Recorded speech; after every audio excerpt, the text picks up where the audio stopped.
저녁마다 교회를 찾으시느라고 먼 길에서 오시느라 많이 피곤하고 또 지치기도 할 테이지만, 또 하나님께서 오늘 여러분에게 주시는 은혜가 넘치는 귀한 시간이 될 수 있기를 바랍니다.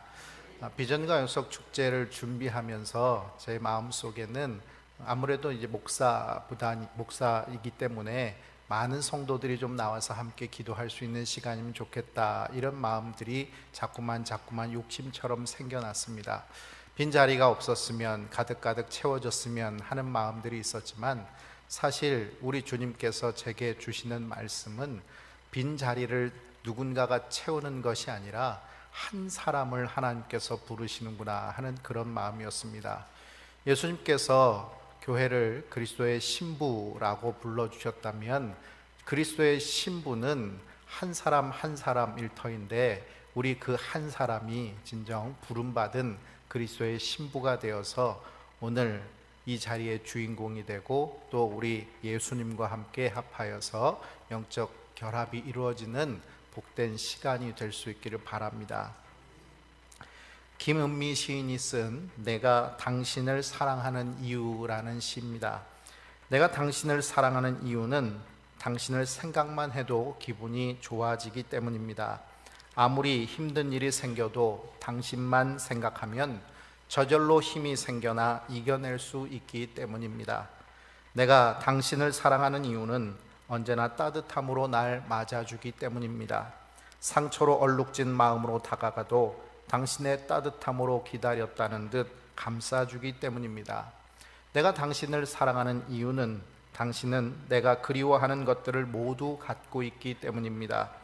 넓게 펼쳐진 바다도, 밤하늘에 반짝이는 별도, 아름다운 노래도, 가슴을 울리는 시도 당신의 가슴 속에 가득 채워져 있기 때문입니다. 내가 당신을 사랑하는 이유는 아무런 이유가 없습니다. 어떤 이유를 붙여도 당신을 사랑하는 진정한 의미를 다 표현해낼 수 없기 때문입니다. 여러분은 결혼할 때 상대방 배우자를 어떻게 함께 삽시다 하면서 그렇게 결혼 서약하기 전 그렇게 여러분들이 결혼합시다라는 청혼을 하셨습니까? 저는 가만히 기억을 해보니까 청혼한 기억이 별로 없는 것 같아요. 그냥 시간이 지나서 그냥 결혼한 것 같은 느낌이어서 별다른 요즘처럼 이벤트를 하거나 뭐 그런 경험이 없었던 것 같습니다. 그런데 저는 이런 생각을 해보게 됩니다.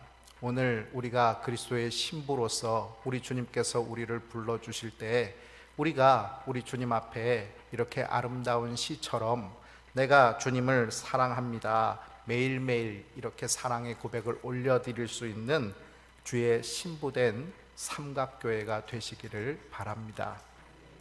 미국의 영적 대각성을 이끌었던 19세기 복음 전도자 찰스 피니는 우리의 성결함의 문제에 있어서 가장 귀하고도 가장 영향력이 큰 영적 관계는 그리스도께서 우리 영혼의 신랑 곧 남편이 되신다는 사실입니다. 우리 각자는 누구나 자원하는 마음으로 그리스도와의 영적인 약혼을 통해 인격적인 새로운 관계에 들어가야 합니다 라고 말을 했습니다. 우리는 매번 사도신경을 암송할 때, 우리의 신앙을 고백할 때마다 거룩한 공교회를 믿습니다 이렇게 고백을 합니다. 바로 교회는 거룩한 교회라는 것입니다. 정말 교회가 거룩하다라고 여러분은 생각하십니까? 오늘날의 교회, 바로 내 모습이 거룩한 교회로, 그리스도의 순결한 신부의 모습으로 그렇게 주님 앞에 그 주님의 혼인잔치의 신부로 참여할 수 있는 그런 거룩과 순결의 모습이 우리에게 있는지 우리 자신에게 오늘 밤 물어보실 수 있기를 바랍니다. 오늘 본문의 말씀은 바울이 에베소 교회에게 보낸 편지입니다. 에베소 교회는 사도 바울이 제3차 선교 여행을 할 때 개척한 교회입니다. 사도 바울이 제2차 선교 여행 끝마무리쯤에 에베소에 들려서 복음을 전할 수 있는 기회가 있었고, 그 짧은 만남을 뒤로 하고 충성된 일꾼 브리스길라와 아굴라 부부를 그 에베소에 남겨두고 바울은 떠나옵니다. 브리스길라와 아굴라 부부가 주님을 향한 뜨거운 사랑으로 에베소에서 복음을 전했습니다. 그리고 이후에 에베소에 다시 돌아온 사도 바울은 그 에베소에서 2년 반 동안 머물면서 사랑과 눈물의 기도로 그들을 가르치고 또 사랑하며 헌신했습니다. 사도 바울이 이 에베소 교회를 어떻게 목회했는지 사도행전 20장에 그 에베소 교회 장로들과 만나서 하는 이야기 속에 그는 이렇게 고백을 합니다. 내가 아시아에 온 첫날부터 여러분과 함께 지내면서 어떻게 생활해 왔는지 여러분은 잘 아실 것입니다. 그동안 나는 유대인들이 지어낸 모함으로 눈물을 흘리며 몹시 고통을 당했습니다. 그러나 나는 언제나 겸손히 때로는 눈물을 흘리며 주님을 섬겼습니다. 나는 여러분에게 유익이 되는 것이라면 무엇이든 주저하지 않았고 전파했습니다. 나는 그것을 공중 앞에서나 여러분의 집에서 가르쳤습니다.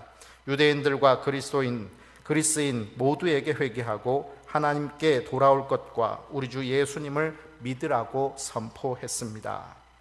바울은 열과 성을 다하여서 사랑과 눈물 다하여서 이 에베소 교인들을 목회했습니다. 그렇게 모든 정성을 다하여서 목회한 이 목회지를 바울이 떠난 후에는 그의 영적 아들 디모데가 이 에베소 교회를 맡아서 목회를 하게 했습니다. 디모데가 떠난 이후에는 사도 요한이 바로 그 뒤를 이어서 이 교회를 목회했습니다.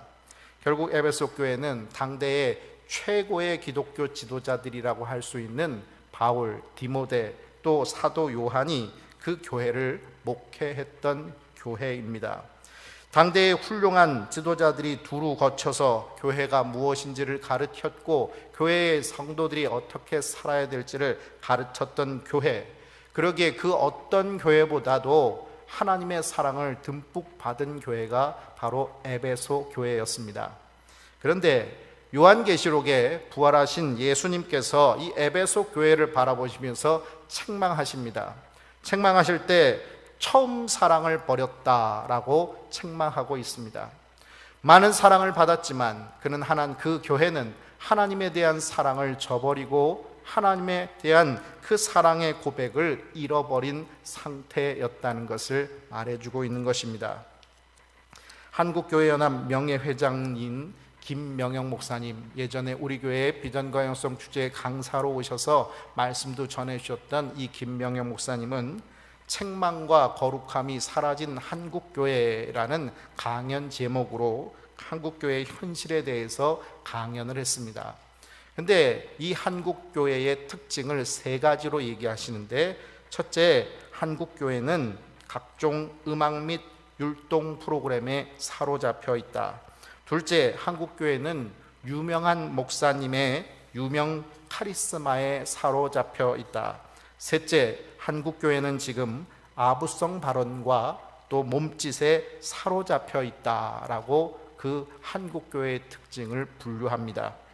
이러한 결과로 목회자는 속이고 신자는 스스로 속아 넘어가게 됐다면서 결국 교회는 종교적이면서 인간적인 사교의 장소로 바뀌어지게 되었다라고 지적하고 있습니다.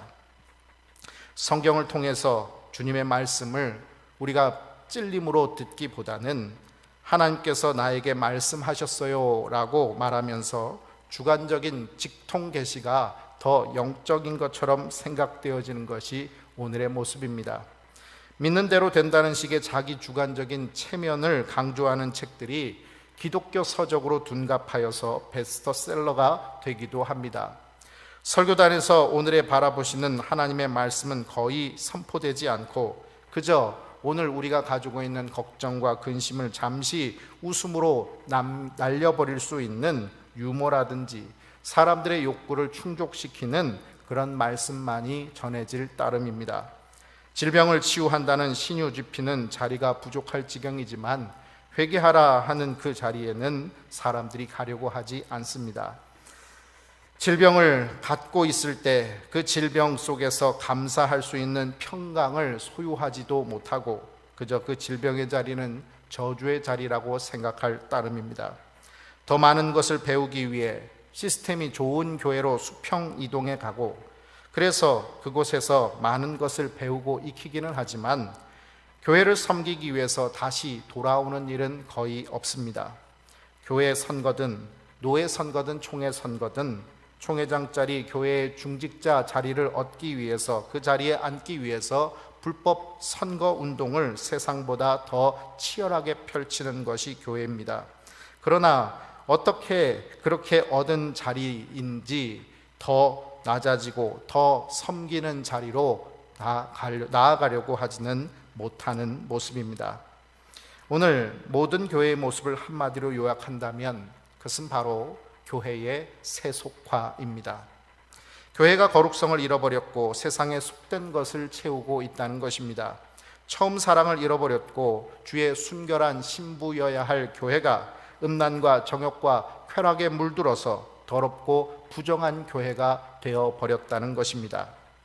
오늘 말씀은 부부간의 관계를 그리스도와 교회의 관계로 풀어 설명하고 있습니다. 그 초점은 그렇지만 부부의 관계에 초점을 두고 있는 것이 아니라 바로 그리스도와 교회의 관계에 초점을 두고 있는 말씀입니다. 말씀의 전 문맥도 우리 오늘 본문의 말씀 에베소서 5장 1절과 2절을 보면 그러므로 사랑을 받는 자녀같이 너희는 하나님을 본받는 자가 되고 그리스도께서 너희를 사랑하신 것 같이 너희도 사랑 가운데서 행하라, 이렇게 말씀하고 있습니다. 그리고 이 교회가 하나님을 본받는 것, 사랑을 행하는 것이 어떠해야 할 것인가 하는 것을 쭉 이야기하고 마지막 32절에는 이 비밀이 크도다, 나는 그리스도와 교회에 대하여 말하노라, 이렇게 말하고 있습니다. 부부간의 관계를 이야기하는 것 같이 말하고 있지만 사실 하나님을 섬기는 사람, 하나님을 사랑하는 교회가 어떤 모습이어야 되는지 이 교회와 그리스도의 관계를 나는 이야기하고 있다는 것이 바로 에베소서 5장의 이야기인 것입니다. 그러기에 우리는 먼저 그리스도께서 교회를 어떻게 사랑하셔서 그리스도의 신부로 맞아주셨는가 하는 것을 보아야 합니다. 우리 25절 말씀을 같이 봉독하겠습니다. 남편들아, 아내 사랑하기를 그리스도께서 교회를 사랑하시고 그 교회를 위하여 자신을 주심같이 하라. 아멘.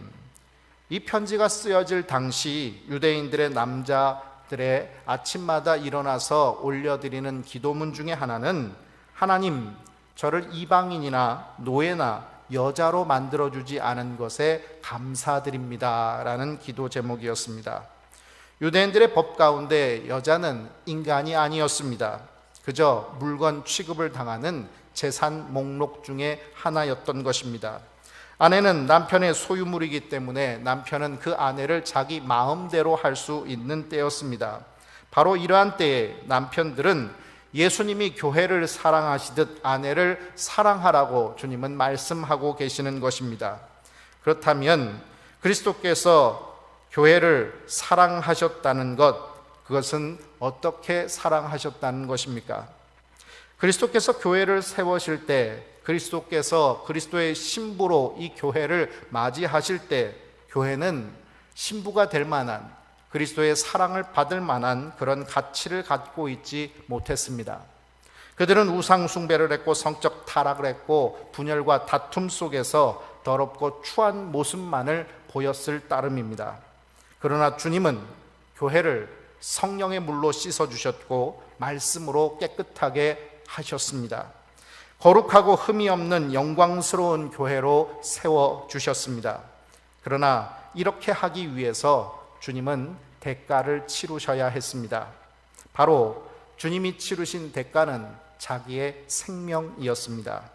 예수 그리스도는 생명을 주면서 교회를 사랑하신 것입니다. 그 말로만 사랑한 것이 아니라 그저 자기의 소유물이 하나 더 늘었다는 생각 속에서 그 자기 재산 목록을 사랑하신 것이 아니라 자기 생명을 내어주시면서 사랑했다는 것입니다. 사랑받을 만한 전혀 가치가 없는 존재들을 사랑하시기 위해서 가장 고귀한 자기 생명을 내어주시면서 이 교회를 사랑하셨다는 것입니다. 이 사랑은 자기의 몸과 피를 흘려주시는 희생적인 사랑이었습니다. 끝까지 사랑하시는 사랑, 자신을 배반하고 떠나가고 저주하고 떠나가도 그 사람들을 끝까지 찾아가서 찾으시고 품어주시는 사랑이 바로 그리스도께서 교회를 위해서 주신 사랑이었습니다. 교회의 머리 대신 그리스도의 사랑이기에 한 몸으로서 뗄래야 뗄 수 없는 사랑, 바로 이것이 그리스도께서 교회에 베풀어 주신 사랑인 것입니다. 그리스도께서 교회를 이렇게 사랑하셔서 교회를 그리스도의 신부로 맞아 주셨습니다. 그렇다면 그리스도의 신부된 교회는 이 예수님을 어떻게 섬겨야 할까요? 우리 22절부터 24절의 말씀을 같이 봉독하겠습니다. 아내들이여 자기 남편에게 복종하기를 주께 하듯 하라. 이는 남편이 아내의 머리됨이 그리스도께서 교회의 머리됨과 같음이니 그가 바로 몸의 구주시니라. 그러므로 교회가 그리스도에게 하듯 아내들도 범사에 자기 남편에게 복종할지니라. 아멘. 22절에도 복종하라 말씀하고 24절에도 복종하라 말씀합니다. 한마디로 교회가 그리스도를 섬기는 데 있어서 가장 중요한 모습은 복종이라는 것입니다. 여러분, 복종이라는 단어를 들으면 어떻습니까? 특별히 내가 복종해야 될 만한 가치가 없는 존재에게 복종하라 그러면 여러분은 어떤 생각이 드십니까? 아내들아 남편에게 복종하라 이러면 주님의 말씀이니까 당연하지 하면서, 그리고 우리 남편은 내가 복종할 만큼 존경스러운 사람이야, 뭐 이런 정도 되시면 복종할 마음이 생길지 모르지만, 그러나 우리는 남편의 부족한 모습을 가장 가까이에서 보고 또 그 남편의 모습들 속에서 도저히 내가 따를 수 없다고 생각하는 모습들을 발견하기에 복종하기가 쉽지가 않습니다. 복종이라는 단어가 주는 이미지는 바로 강압적인 이미지요, 또 나에게서 있는 자유를 박탈해가는 이미지요, 또 이 복종이라는 단어를 들을 때마다 우리는 숨이 막혀 버립니다. 그런데 우리 주님께서는 교회의 머리 대신 그리스도에게 하듯 복종하라는 말씀, 그 말씀을 남편들에게 복종하라라고 말씀을 주십니다. 거리낌이 됩니다. 자유가 없어지는 것 같습니다. 숨이 막힙니다. 그런데 우리는 이 복종이라는 단어가 주는 이미지에 많은 오해를 하고 있습니다. 사실 하나님께서 우리에게 주신 이 말씀은 사람들에게 무조건 복종하라, 무슨 말을 하든 복종하라 하는 것이 아닙니다. 그런데 우리는 무조건 복종하라, 복종이라는 것 다른 생각하지도 말고 따지지도 말고 묻지도 말고 그냥 복종하라 라는 말씀으로만 듣다 보니까 이 말씀이 부담스럽고 거리낌이 됩니다. 그런데 영국의 복음주의자 존 스토트 목사님은 이 복종이라는 단어를 예수님의 머리 되심은 지배보다는 돌봄을, 통치보다는 책임을 나타내십니다 라고 해석합니다.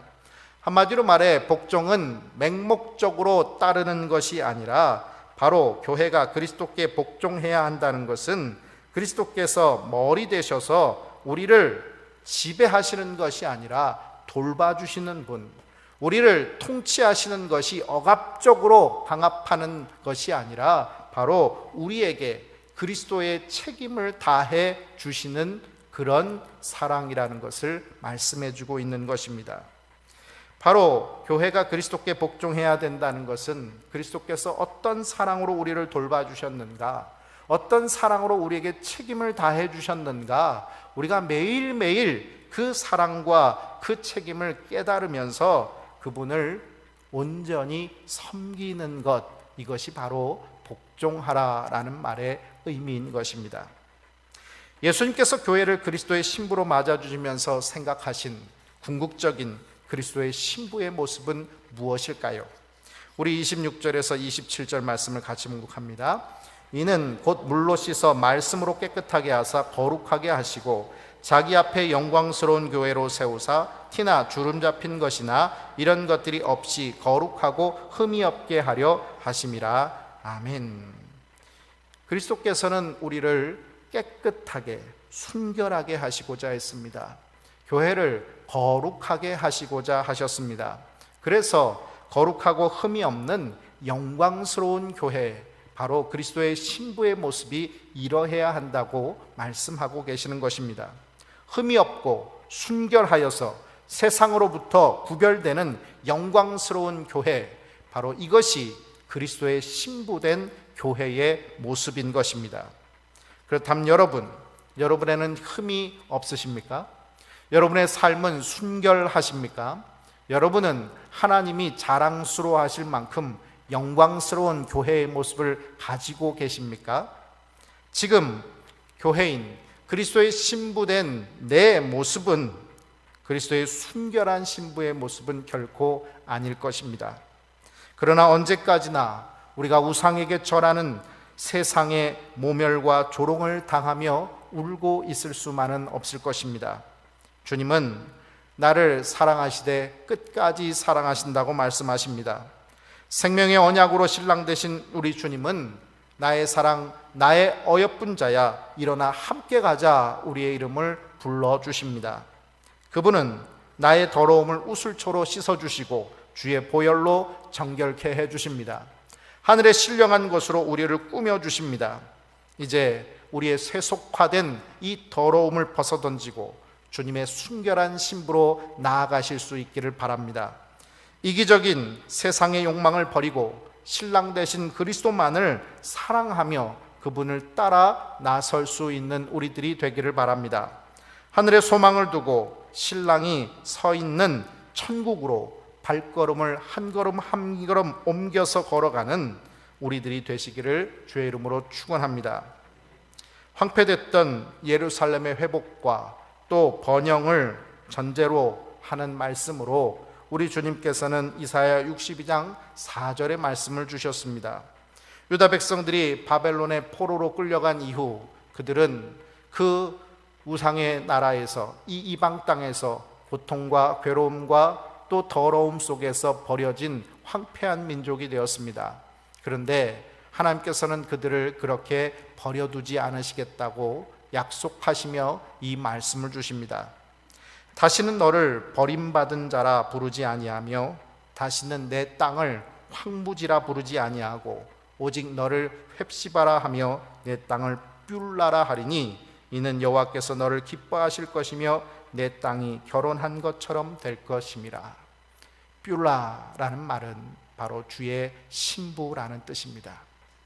더럽고 추하고 세상의 욕망 속에서 그렇게 쓰러져 있는 그런 세속화된 교회의 모습 같지만, 그러나 주님께서는 우리를 끝까지 다시 새롭게 하시고 순결하게 만드시고 우리를 새롭게 하나님의 신부된, 그리스도의 신부된 교회로 세워주시겠다고 약속해 주시는 것입니다. 이 약속을 붙들며 오늘 우리가 그리스도의 신부로 거듭나는 복된 하나님의 자녀들이 되시기를 주님의 이름으로 축원합니다.